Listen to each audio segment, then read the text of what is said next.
সংক্ষিপ্ত খুতবার বিষয় হচ্ছে আজকে আল আদাহি ওয়া আশারু আইয়াম মিন যিল হিজ্জা, কুরবানি এবং যুলহজ মাসের প্রথম 10 দিন করণীয় বর্জনীয় সম্পর্কে। খুতবাটি অত্যন্ত গুরুত্বপূর্ণ এবং খুব ইম্পর্টেন্ট। নতুন সমাজে সব কথা বলা যায় না, বললে ফিতনা হয়, হইচই হয়। আবার যদি না বলা হয় তাহলে সংস্কার হয় না। এই সংস্কার, সত্য কথা যদি কেউ না বলে, সমাজকে দেখে কথা বলে, তখন সংস্কার হয় না। আল্লাহ তাআলা বলেছেন সূরা কাহফে, ওয়া কুলিল হক মির রাব্বিকুম ফামান শাআ ফালইউমিন ওয়া মান শাআ ফালইয়াকফুর।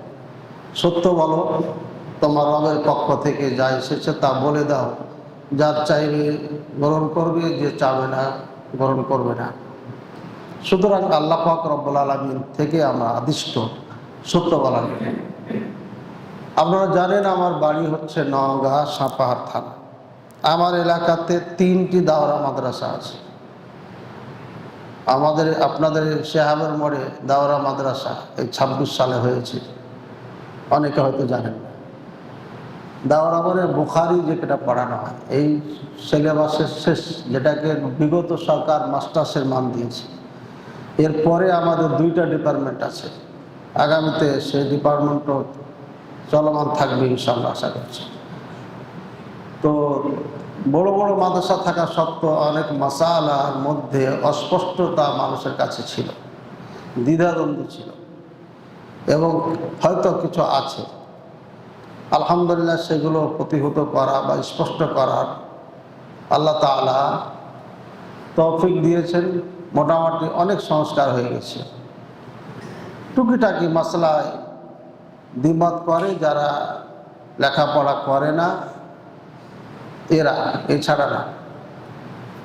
রাজশাহীতে 16 সালে আমি এখানে স্থায়ীভাবে থাকি এবং আগে থেকেও কিছু জানি। মাসালা মাসাইলে ভিন্নতা আছে।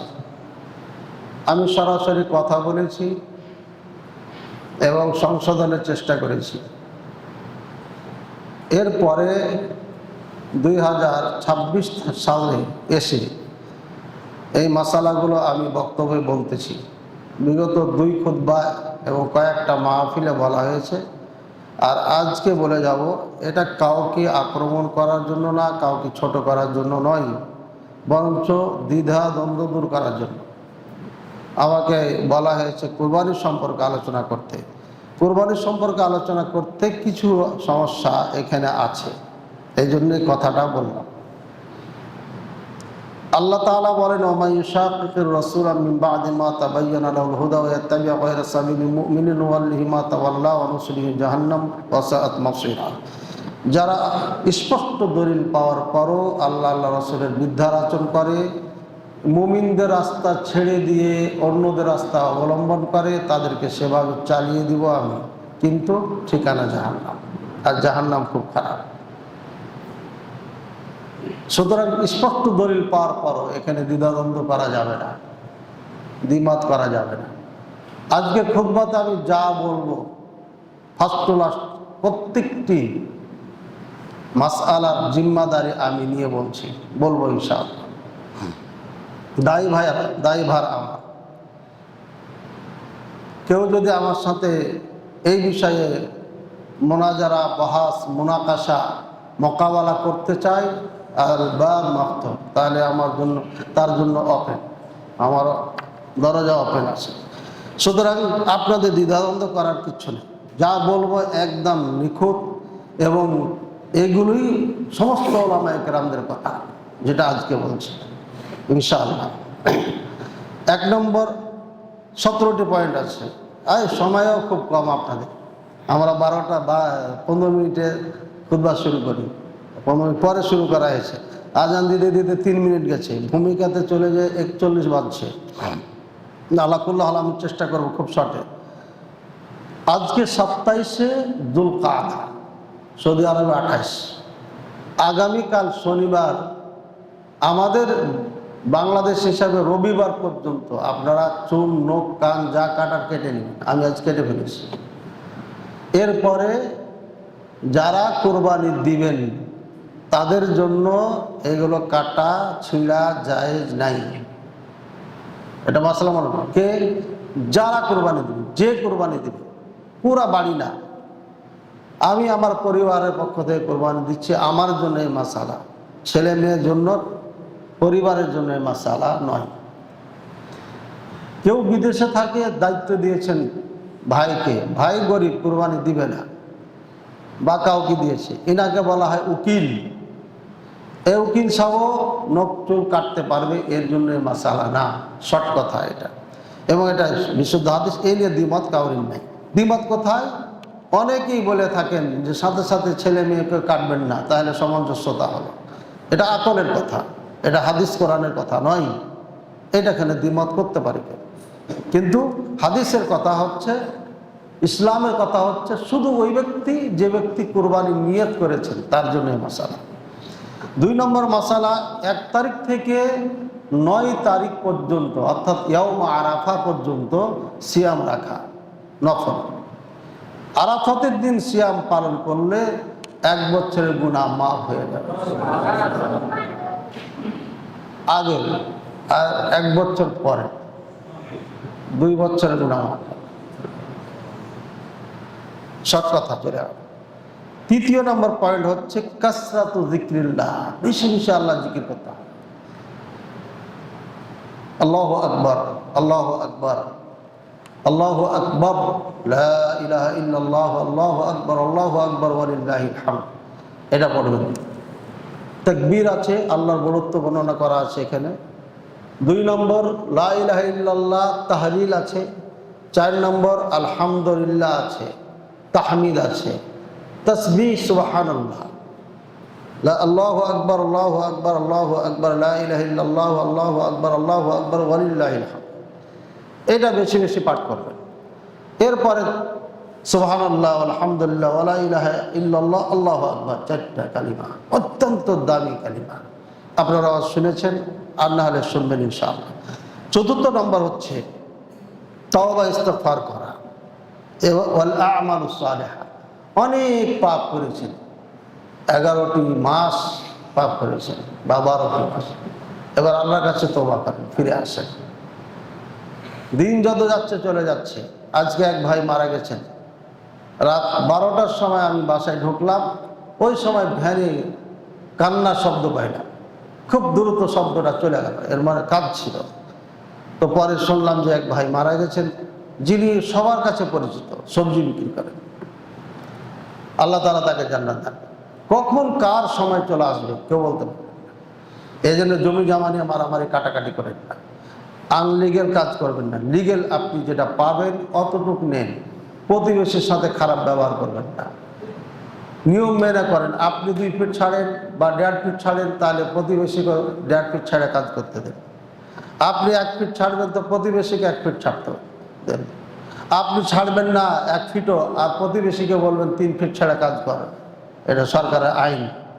আপনার বেলা আইন নাই, প্রতিবেশীর জন্য আইন। এই দ্বিমুখী আচরণ করবেন না। প্রতিবেশী সব থেকে নিকটের মানুষ, সব থেকে সবার আগে আপনার বিপদে সে দৌড় দিতে পারে। আপনার দরজায় সর্বপ্রথম সে যেতে পারে যে প্রতিবেশী।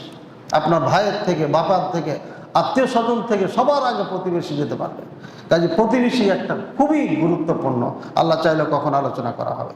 5 নম্বর তওবা করবেন, আল্লাহর কাছে ক্ষমা চাবেন, আর বেশি বেশি ভালো কাজ করবেন।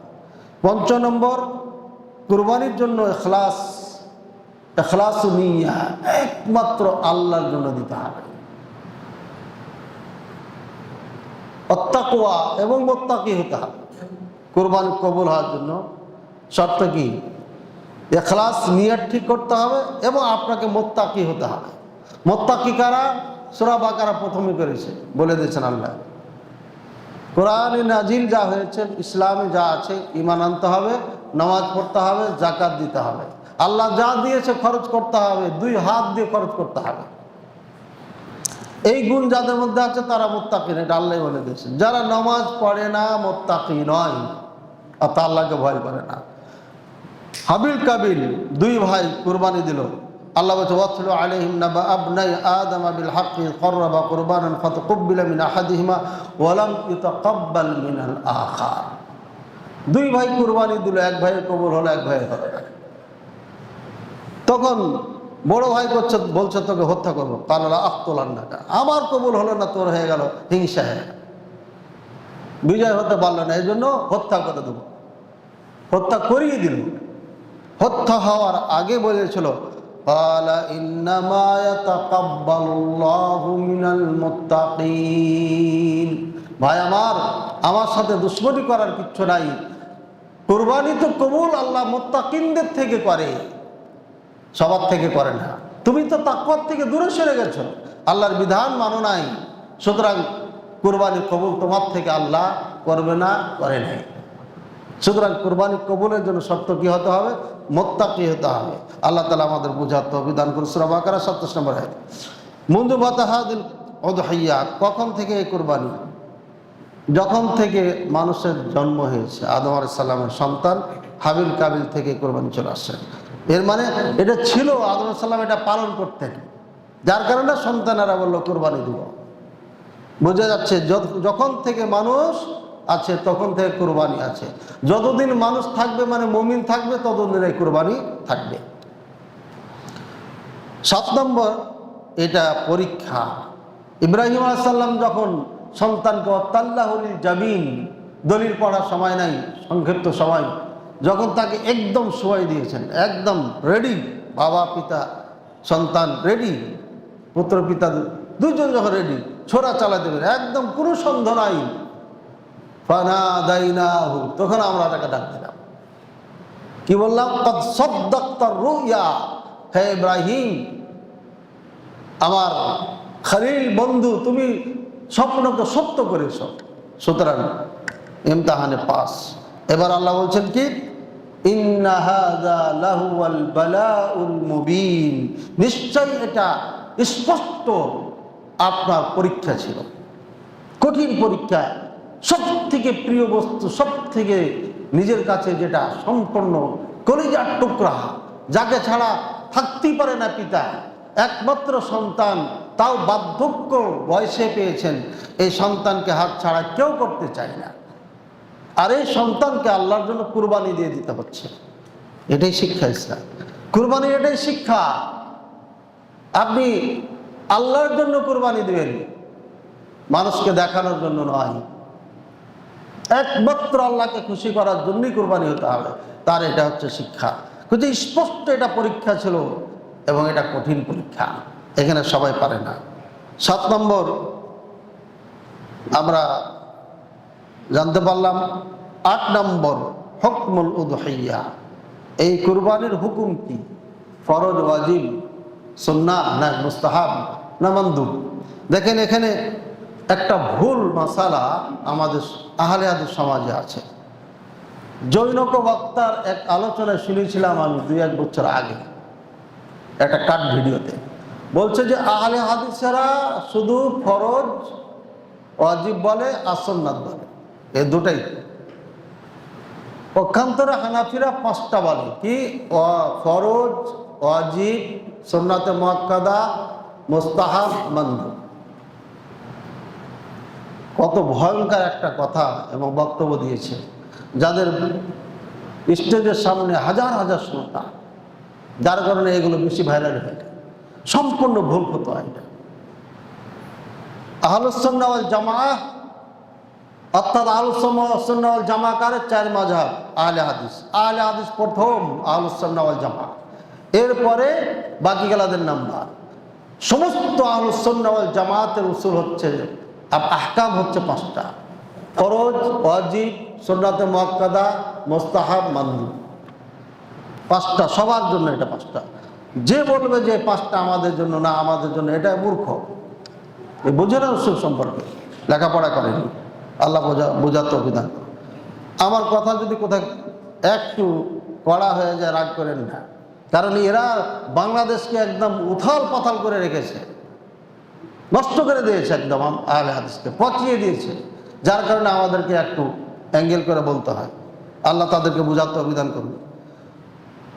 এটা হুকুম কি? হুকুম হচ্ছে সুন্নাতে মুআক্কাদা, গুরুত্বপূর্ণ সুন্নাত। আবু হানিফা রাহিমাহুল্লাহর মতে এটা ওয়াজিব। কেন? আল্লাহ তাআলা বলেছেন ফসল্লি লিরাব্বিকা ওয়ানহার, সালাত পড়ো, কুরবানি দাও, আদেশ করেছেন এখানে। আবার হাদিস আছে মান ওয়াজাদা সাআতান ফালাম ইউদাহি ফালা ইয়াকরাবান্না মুসাল্লানা, ক্ষমতা থাকা সত্ত্বেও যে ব্যক্তি কুরবানি দিল না সে যেন ঈদের মাঠে না আসে। তো হাদিসগুলোতে কড়াভাবে বলা হয়েছে। কিন্তু সাহাবায়ে কেরামের যুগে রাসূলুল্লাহ সাল্লাল্লাহু আলাইহি ওয়াসাল্লামের সময় কুরবানি দেয় নাই ক্ষমতা থাকা সত্ত্বেও, কিন্তু তাকে শাস্তি দেওয়া হয় নাই বা বলা হয় নাই তুমি ভুল করেছো, তুমি গুনাহগার হয়েছো, এ কথা বলা হয়। আবু বকর ওমর রাদিয়াল্লাহু তাআলা আনহুমা ইচ্ছাকৃত কুরবানি দিতেন না এবং বলতেন এই জন্যই দিলাম না যাতে মানুষ মনে না করে এটা ওয়াজিব বা ফরজ। সুতরাং স্পষ্ট হয়ে গেছে সাহাবায়ে কেরামের যুগে এটা ওয়াজিব ফরজ নয়। যার ইচ্ছা, যার ক্ষমতা আছে সে দিবে, যদি না দিতে পারে কোনো সমস্যা নেই। দিতে পারলো, ক্ষমতা আছে, দিল না, তাও সে পাপী হবে না। এখানে আরেকটি মাসালা, হানাফি মাযহাবে সাহেবে নিসাব হতে হবে, তাহলে কুরবানি হবে ওয়াজিব, নাহলে হবে না, সবার উপর আবার ওয়াজিব না। সাহেবে নিসাব কি? সাহেবে নিসাব হচ্ছে 595 গ্রাম রূপা কাউরি যদি থাকে, 1 বছর অতিক্রম করে তাহলে পারে সে সাহেব নিসাব। বর্তমান বাজারের দাম আমি নেটে যেটা পেয়েছি এটা 2,60,000 বা সামথিং এরকম কিছু আছে, অর্থাৎ 2.5 লক্ষ টাকার মালিক যদি কেউ হয় তাহলে পারে ওই ব্যক্তি সাহেব নিসাব। এই মাসালা কোরআন সুন্নাহর সাথে কোনো সম্পর্ক নেই। এটা ইমাম আবু হানিফা গবেষণা করে বলেছেন, কিন্তু কোরআন সুন্নাহর সাথে কোনো দলিল এর পাওয়া যায় না, মিল নাই। কোনো আলেম কখনো কোনো সময় এটা বলেনি, যার কারণে এটা গ্রহণ করতে আমরা পাচ্ছি না। এটা সুন্নাতে মুআক্কাদা এবং সাহেবে নিসাব হওয়া জরুরি নয়। একজন গরিব মানুষ রিক্সা চালায়, দিন কামাই করে দিন খায়, কিন্তু তার বাড়িতে একটা ছাগল আছে বা একটা খাসি আছে, কুরবানি দিতে মন চাচ্ছে, দিতে পারে, কোনো সমস্যা নেই। মাহিয়াল হায়াওয়ানাত আল, কোন পশুগুলো কুরবানি দেওয়া যাবে? আল্লাহ তাআলা সূরা মাইদায় 1 নম্বর আয়াতে বলেছেন ওয়াহিল্লাত লাকুম বাহিমাতুল আনআম ইল্লা মা ইউতলা আলাইকুম গায়রা মুহিল্লিস সাইদ ওয়া আনতুম হুরুম। তোমাদের জন্য বাহিমাতুল আনআমকে হালাল করা হয়েছে। বাহিমাতুল আনআম কি? এটাও আল্লাহ তাআলা কোরআনুল কারীমে অন্য জায়গায় উল্লেখ করেছেন। বাহিমাতুল আনআম কুরবানির জন্য করা হয়েছে, হজের আলোচনা করতে গিয়ে। বাহিমাতুল আনআম বলা হয় উট, গরু, গরুর মধ্যে মুষ আছে, গরু আর মুষকে সেম সেম বলা হয়েছে। আবার এখানে একজন বক্তা আবার বলছে দেখি যে মুষ কুরবানি দেওয়া যায় না। গোটা ভারতে মুষ কুরবানি দেয়, ওই ওয়েস্ট বেঙ্গল ছাড়া। এখন তো এখানেও গরু নিষেধ করে দিয়েছে মনে হয়। তো সুতরাং গোটা ভারতে মুষের কুরবানি হয়, ওরা কি গবেষণা ছাড়া দিয়েছে? এই যে আনভট্টি মাসআলা বলে মিম্বার গরম করে যারা, লেখা নাই পড়া নাই, বক্তা হয়ে ঘুরে বেড়াচ্ছে ব্যাগ ঘাড়ে করে, চরম ক্ষতি করতেছে ইসলামে। এই জন্য আমি সবসময় বলি যারা আলেমে দ্বীন তাদের থেকে আপনারা বক্তব্য শুনেন, শুনতে ভালো লাগুক আর না লাগুক, কমপক্ষে ফাও কথা বলবে না। গরুর কুরবানি যেমন দেওয়া যাবে, মুষের কুরবানিও তেমন দেওয়া যাবে, কোনো সমস্যা নেই। এরপরে গনাম, বকরি, ছাগল, খাসি কুরবানি দেওয়া যাবে। এখন বাহিমাতুল আনআমের তাফসীরের মধ্যে উট, গরু, ছাগলের কথা উল্লেখ করেছেন মুফাসসিরিন ইকরাম। এখানে দুম্বার কথা নাই, ভেড়া ভেড়ির কথা নাই, তাহলে কি কুরবানি দেওয়া যাবে না? যাবে। বলে হাদিসে আছে, হ্যাঁ ভেড়া ভেড়ির কথা আছে, দুম্বার কথা তো নেই। ওই দুম্বার ভেড়া একই জিনিস, এই জন্য না থাকলেও সমস্যা নাই। তো বাহিমাতুল আনআম বলা হয় উট, গরু, মোষ, ছাগল, ছাগি বা যাই বলেন আপনারা, বকরি বাকরা বা খাসি, এরপরে আপনার ভেড়ি ভেড়া, তারপরে আপনার দুম্বা, এই জাতীয় পশু যেগুলো আমাদের চোখের সামনে আমরা দেখতেছি, এইগুলোকে বাহিমাতুল আনাম বলা হয়। সুতরাং বাহিমাতুল আনামের যে কোনোটাই কোরবানি দিতে পারেন, আল্লাহ তাআলা কোরআনও বলেছেন। এরপরে হচ্ছে 10 নম্বর, যে যিনি কোরবানি দিবেন কিভাবে নিয়াত করবেন। নিয়াত করবেন কিভাবে? আপনি একটা ছাগল কোরবানি দিচ্ছেন বা উট বা গরু একটা কোরবানি দিচ্ছেন, লিকুল্লি বাইত উদহিয়াতুন, প্রত্যেকটি বাড়ির থেকে একটা উদহিয়া দিলে এনাফ। এই হাদিস নিয়ে আবার উল্টা বুঝেছে কেউ। এই হাদিসে কি বুঝাতে চাইছে? এক পরিবারে একটা কোরবানি এনাফ, কাজী একটা খাসি দিচ্ছি সুতরাং একটা ভাগা দিই, প্রয়োজন নাই। যদি দেন সমস্যা নাই। ডবল কোরবানি দিবেন, প্রয়োজন নাই। যদি দেন সমস্যা নাই। একটা ফ্যামিলির থেকে একটা কোরবানি যথেষ্ট, এনাফ, এই কথা বোঝানো হয়েছে হাদিসে। এ কথা বোঝানো হয় নাই যে আপনি একাধিক দিতে পারবেন না। আশা করি ক্লিয়ার হয়েছে। সুতরাং আপনার নিয়ত করবেন কিভাবে? একটা কোরবানি আপনি দেন বা দুইটা দেন, একাধিক দেন, যাই দেন, এক কথা নিয়ত করবেন আল্লাহ এটা আমার এবং আমার পরিবারের পক্ষ থেকে কবুল করে নাও। পরিবারকে অংশীদার বানাই দিবেন, পিতা মাতাকে অংশীদার বানাবেন। একে বলা হলো ইশতেরাক ফি সওয়াব, নেকির মধ্যে অংশীদার বানানো। নিয়াত করবেন আল্লাহ এটা আমার পক্ষ থেকে, আমার পরিবার, আমার বাবা মা অমুক অমুক, যার নাম নেবেন আপনি নিতে পারেন, এইভাবে নিয়াত করবেন। নিয়াতটা হবে কার জন্য? আল্লাহর জন্য। অনেকে বলে যে আমার বাপের নামে কোরবানি দিচ্ছি না, বাপের নামে কোরবানি দেওয়া যায়? বাপের পক্ষ থেকে আমি দিচ্ছি আল্লাহর নামে, বিসমিল্লাহ, আল্লাহর নামে দিচ্ছি। কাজে ভাষাগুলো আমাদের পরিবর্তন করে ফেলতে হবে, কোরআন সুন্নাহর আলোকে বলতে হবে। আল্লাহ তাআলা আমাদের বোঝার তৌফিক করুন। তাহলে নেকির মধ্যে অংশীদার বানানোর ক্ষেত্রে কোনো দ্বিমত পৃথিবীতে কাউরির মাঝে নেই, সব একমত। এবার আসলো আপনার উত্তম কোরবানি কোনটা? উত্তম হচ্ছে একা দেওয়া, প্রথমে উট, তারপরে গরু বা মুষ, তারপরে আপনার খাসি বকরি, এরপরে ভেড়া ভেড়ি দুম্বা ইত্যাদি। এটা উত্তম সিরিয়াল বললাম। যেমন মসজিদে প্রথম প্রহরে যারা আসবে উট সাদকা করার নেকি পাবে, দলিল। দ্বিতীয় প্রহরে যারা আসবে তারা গরু কুরবানির সাদকা করার নেকি পাবে। তৃতীয় টাইমে যারা আসবে তারা আপনার খাসি কুরবানি বা ছাগল কুরবানি করার নেকি পাবে। এরপরে বা ভেড়ি দুম্বা, এরপরে যারা আসবে মুরগি, এরপরে আসবে ডিম। আল্লাহ রাসূল সাল্লাল্লাহু আলাইহি ওয়াসাল্লাম ভাগ বলে দিচ্ছেন। সুতরাং কুরবানি সিরিয়ালও এখানেই উত্তম বুঝিয়ে দিয়েছেন রাসূলুল্লাহ সাল্লাল্লাহু আলাইহি ওয়াসাল্লাম। আবার এটা বলেন না যে মুরগি আর ডিমও কুরবানি দেওয়া যায়। এক হানফি মৌলবীকে দেখছি যে এটা প্রচার করছে যে আহলে হাদিসের কাছে ডিম কুরবানি দেওয়া যায়। নাউযুবিল্লাহ, নাউযুবিল্লাহ, সুম্মা নাউযুবিল্লাহ। আল্লাহ তুমি ওকে হেদায়েত দাও, নাহলে এসব মিথ্যুকদেরকে ধ্বংস করে দাও। মিথ্যাচার করে যাচ্ছে অনেক ইউটিউবার, আল্লাহ তাআলা বোঝার তৌফিক দান করেন। তাহলে আমরা উত্তমটা জানতে পারলাম। কি বুঝলাম? একা একটা কুরবানি দেওয়া উত্তম। পশুর মধ্যে উট হলো সর্বোত্তম, সব থেকে উত্তম। এরপরে গরু, এরপরে আপনার খাসি ইত্যাদি। এরপরে মাসালা হচ্ছে 13 নম্বর,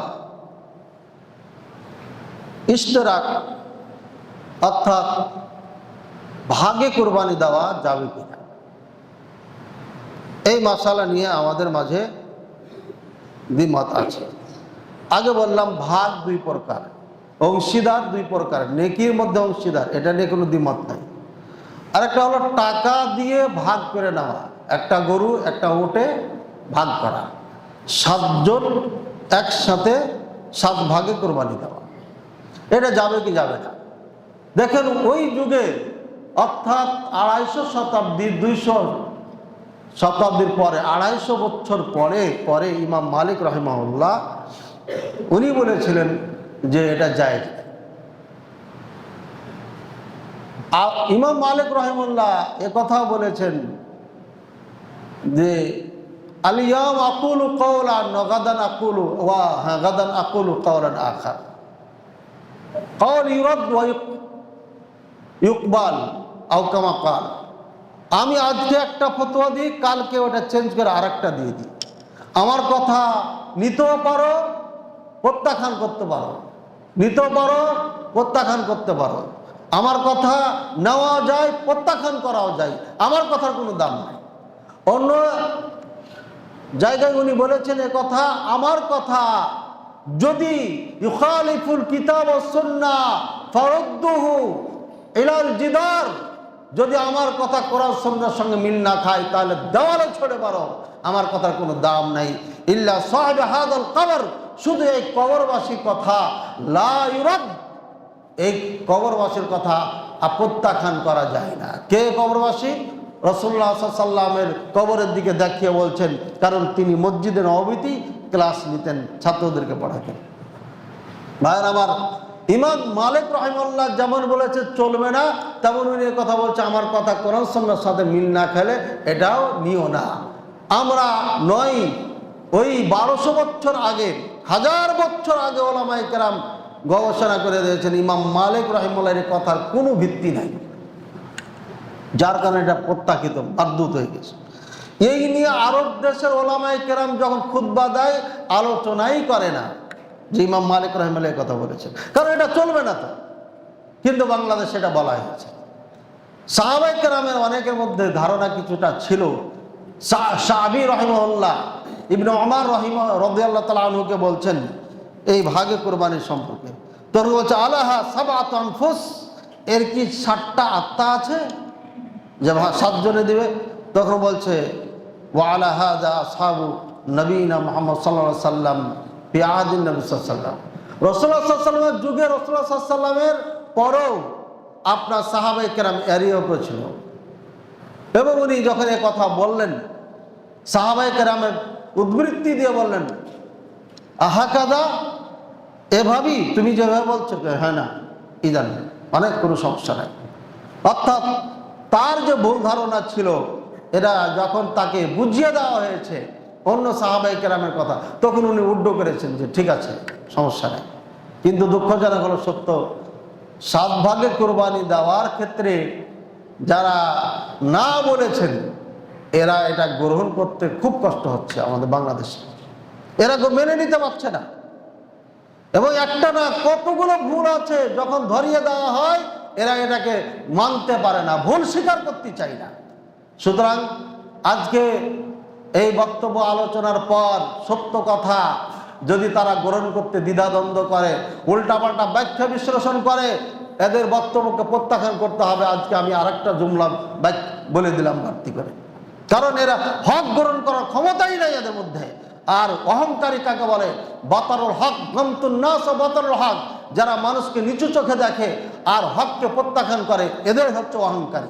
অহংকারী চেনার জন্য একটাই সূত্র, সে অন্যকে ছোট চোখে দেখে, এই তো রিক্সা চালক, এতে উমুক, একে কেন আমি সালাম দিব, আর সত্য গ্রহণ করতে চাই না, একে অহংকার। এটা বিধান দিয়েছেন, আপনি 36টি মাসালা কি বাদ দিবেন? তাহলে তায়াম্মুমও বাদ দিয়ে দেন, তায়াম্মুম করা যাবে না। যারা বলে এসব কথা এগুলো সফরের হাদিস, এটা হজরের হাদিস না, অর্থাৎ মুকিম অবস্থায় না, এরা কোরআন হাদিস বুঝে না, বুঝে না, বুঝে না। আর না হয় তারা অহংকার বশত একঘেয়েমি করতেছে। কাজে সুতরাং এদের এই মাসআলা নেওয়া যাবে না যতক্ষণে এরা তওবা না করবে, ফিরে না আসবে। আল্লাহ তাআলা আমাদের বুঝার তৌফিক দান করুন। তাহলে 7 ভাগে কুরবানি দেওয়া যাবে, একটা না অগণিত দলিল আছে। আল্লাহ তাআলা আমাদের বুঝার তৌফিক দান করুন। এই 7 ভাগে যখন কুরবানি দিব আমরা, তখন নেকিতে অন্যদেরকে অংশীদার বানাতে পারবো কিনা, এখানে কিছু উলামায়ে কেরাম দ্বিমত করেছে। কিন্তু সমস্ত উলামায়ে কেরাম বলেছেন যে কোনো সমস্যা নাই। যেমন একটা বকরিতে, ছাগলে যেমন নেকিতে অংশীদার বানানো, যে আল্লাহ এটা আমার পরিবারের পক্ষ থেকে কবুল করে নাও, ঠিক এখানেও একই নিয়াত করবে আল মুদাহি, যিনি কোরবানি দিবেন। আল্লাহ তাআলা আমাদের বুঝার তৌফিক দান করুন। অংশীদার কতজন হতে হবে, আবার এই মাসালা নিয়ে দ্বিমত করেছেন। কারা দ্বিমত করেছেন? বাংলাদেশি হুজুরেরা করেছেন, আরবে এই দ্বিমত নাই।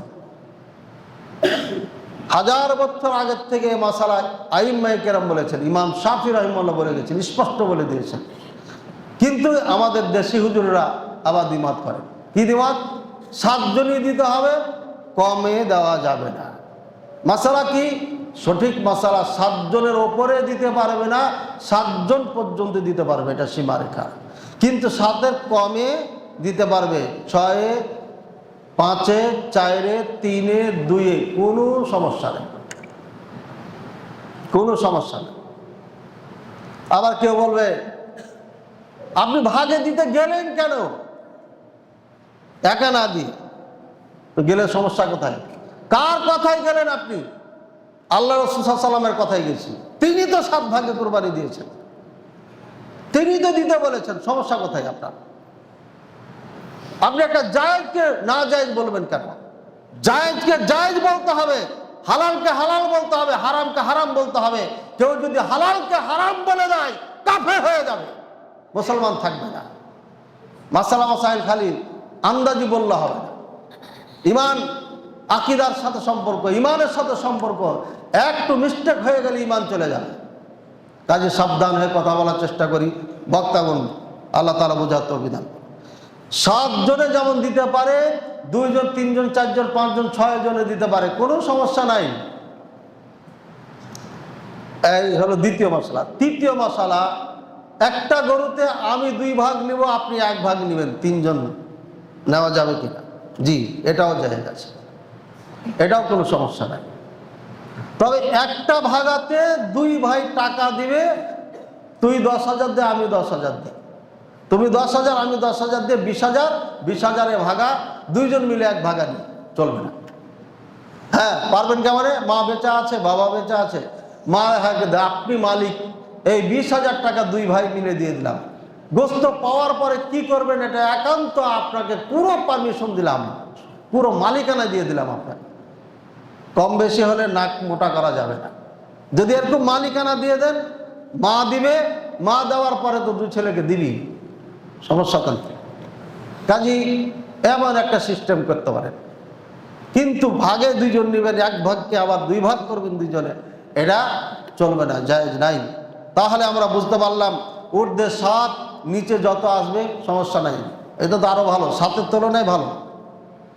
এরপরে কেউ যদি কম বেশি নাই সেটাও সমস্যা না, অর্থাৎ কেউ 3 ভাগ, একজন 1 ভাগ, কেউ পুরো 6 ভাগ নেব, আমি 1 ভাগ, কেউ নেবে, সমস্যা নেই, এটাও জায়েজ আছে।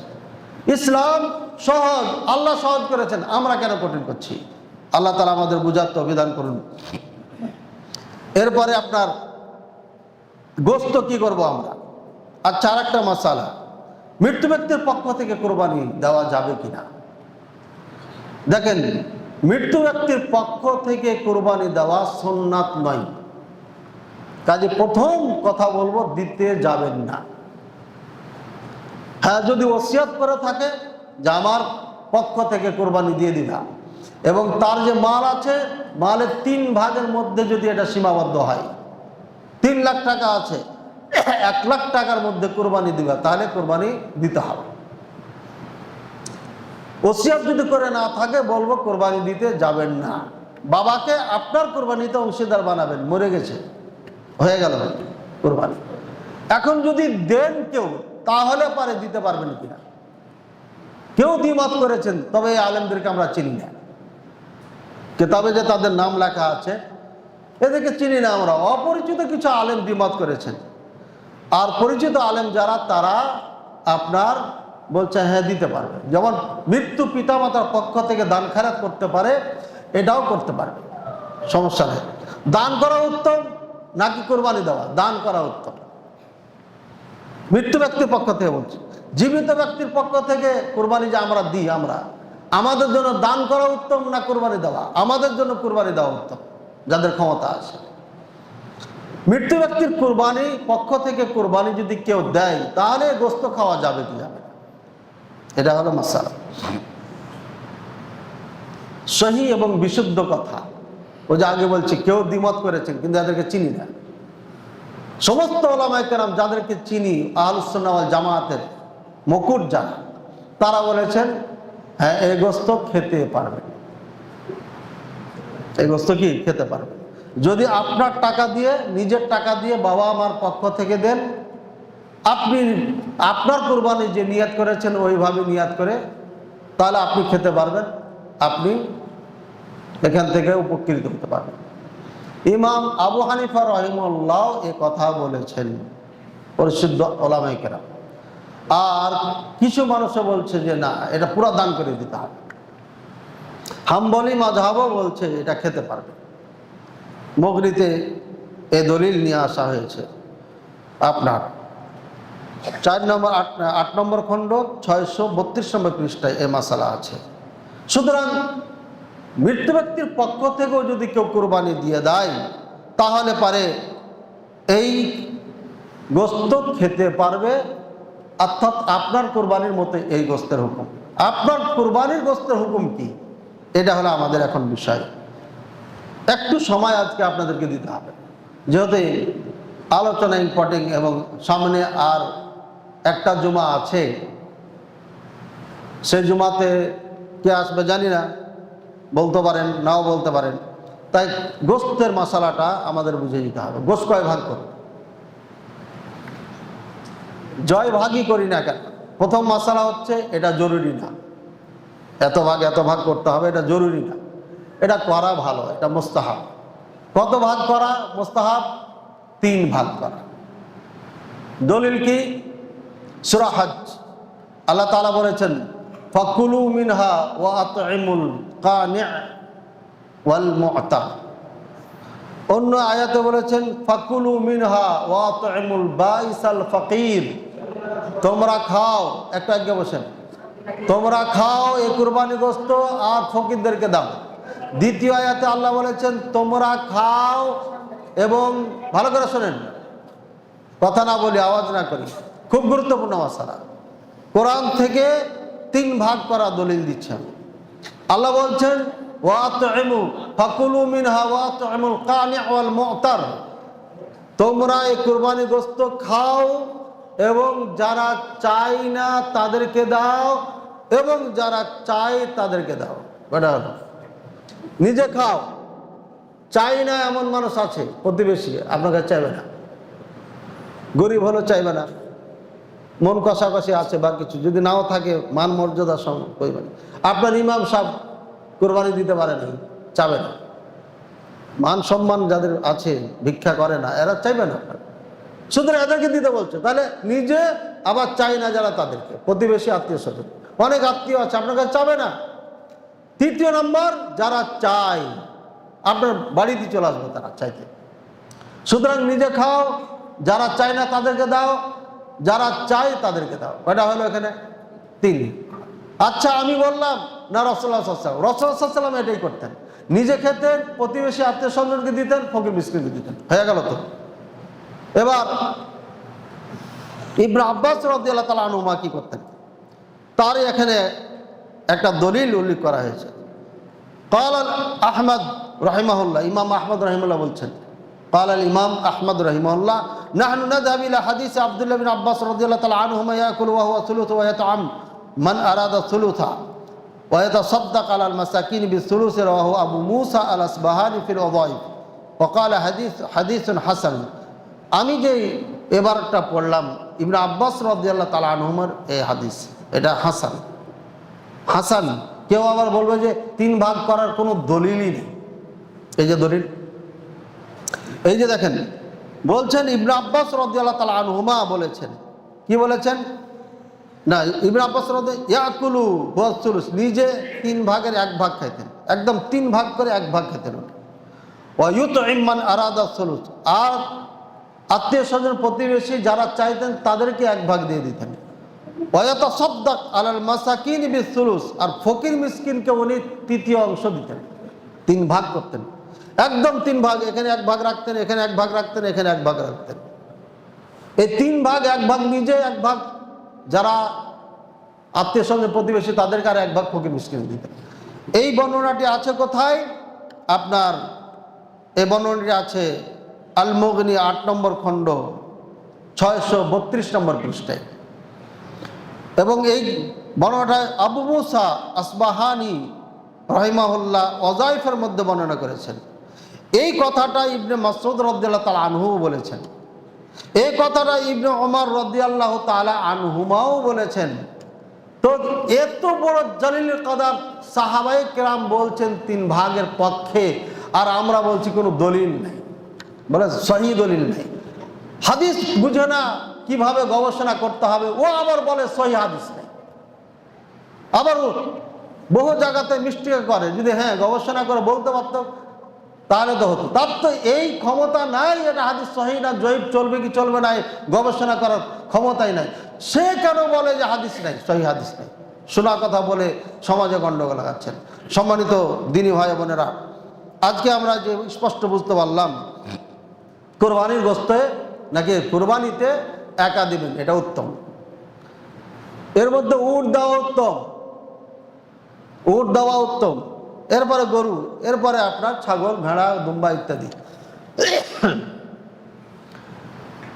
এরপরে মশলা হচ্ছে জায়েজ আছে 7 ভাগে কোরবানি দেওয়া, 6, 5, 4, 3, 2 জায়েজ আছে, দিতে পারে। গোশতের ব্যাপারে বললাম 3 ভাগ করে করা, এটা মুস্তাহাব, এটা সুন্নাহ। রাসূলুল্লাহ সাল্লাল্লাহু আলাইহি ওয়াসাল্লাম এভাবে করতেন, সাহাবায়ে কেরাম করেছেন। এরপরে যেটা বললাম, মৃত্যু ব্যক্তির পক্ষ থেকে কোরবানি দেওয়া সুন্নাত নয়, এমন বিধান নাই। তারপরও যদি কেউ পিতামাতার পক্ষ থেকে কোরবানি দিতে চান, দিতে পারেন, অনুমতি আছে বা জায়েজ আছে, ওলামায়ে কেরাম বলেছেন এটা। এই গোশত কি করবেন, খাবেন কি খাবেন না, খেতে পারবেন। এবং আমি মাযহাবের কথা উল্লেখ করে দিয়েছি, ওলামায়ে কেরামের, বিজ্ঞ ওলামায়ে কেরাম বলছে খেতে পারবে। এক কথা, আপনার কোরবানির যা বিধান গোশতের, ঠিক আপনার পিতা, মৃত্যু পিতার পক্ষ থেকে, মাতার পক্ষ থেকে যে কোরবানি দিয়েছেন সেই গোশতের একই বিধান। আরেকটি মাসালা, অনেকে বলছে রাসূলুল্লাহ সাল্লাল্লাহু আলাইহি ওয়াসাল্লামের জন্য আমি কোরবানি দিচ্ছি। রাসূলুল্লাহ সাল্লাল্লাহু আলাইহি ওয়াসাল্লামের জন্য কোরবানি দিবেন না, আল্লাহর জন্য? আল্লাহর জন্য দিতে হবে। রাসূলুল্লাহ সাল্লাল্লাহু আলাইহি ওয়াসাল্লামের পক্ষ থেকে কোরবানি, আপনি রাসূলুল্লাহ সাল্লাল্লাহু আলাইহি ওয়াসাল্লামের পক্ষ থেকে কোরবানি দিবেন কেন? রাসূলুল্লাহ সাল্লাল্লাহু আলাইহি ওয়াসাল্লামের আগের পিছের সমস্ত গুনাহ মাফ। জান্নাত তো কি পুরো জান্নাতের মালিকানাই তাকে দিয়েছে, সে না হলে জান্নাতের গেট ওপেন হবে না। এবং জান্নাতের সর্বোত্তম জায়গা মাকামে মাহমুদ তার জন্য বরাদ্দ, আপনি তার জন্য কোরবানি দেন কেন? পাগলামি করেন কেন? আপনার বাবার জন্য দেন, বাবার জন্য দেন, সে তো গুনাহগার ছিল, পাপী ছিল। ভাইয়ের, আবার হাদিস কোরআন যেখানে নাই, দলিল নাই, ওই সব কাজে যাবেন না। কোনো কাজ করতে হলে বিজ্ঞ আলেম থেকে জেনে করবেন, তাহলে আর সমস্যা হবে না। আল্লাহ তাআলা আমাদের সবাইকে তৌফিক দান করুন, সঠিক এবং সরল পথে, কোরআন সুন্নাহর পথে আমাদের চলা তৌফিক দান করুন। আল্লাহ তুমি আমাদের গুনাহ খাতাকে মাফ করে দাও, সরল সোজা পথে চলা তৌফিক দান করুন। আমাদের মাঝে যারা অসুস্থ আছে সুস্থতা দান করুন। আল্লাহ যারা ঋণগ্রস্ত আছে ঋণ মুক্ত করুন। আল্লাহ আমাদের মাঝ থেকে যারা বিদায় নিয়ে গেছে, কবরে কিভাবে আছে জানি না, তাদেরকে তুমি ক্ষমা করে দাও, তাদের প্রতি দয়া করো। তাদেরকে আল্লাহ জান্নাতের বিছানা বিছিয়ে দাও, কবরে তাদের কবরটাকে আল্লাহ জান্নাতের টুকরা বানিয়ে দাও। আল্লাহ আমাদের সবাইকে তুমি নেক আমল বেশি বেশি করার তৌফিক দান করুন। আল্লাহ জাহান্নাম থেকে মুক্তি পাওয়ার যত কাজ আছে সে কাজ আমাদেরকে করার তৌফিক দান করুন। জান্নাত পাওয়ার জন্য যত কাজ আছে সেগুলো করার তৌফিক দান করুন। জাহান্নাম থেকে মুক্তি পাওয়ার জন্য যত কাজ আছে সেগুলো করার তৌফিক দান করুন। ওয়া সাল্লাল্লাহু আলা নবিয়িনা মুহাম্মদ ওয়া আলা আলিহি ওয়া সাল্লাম।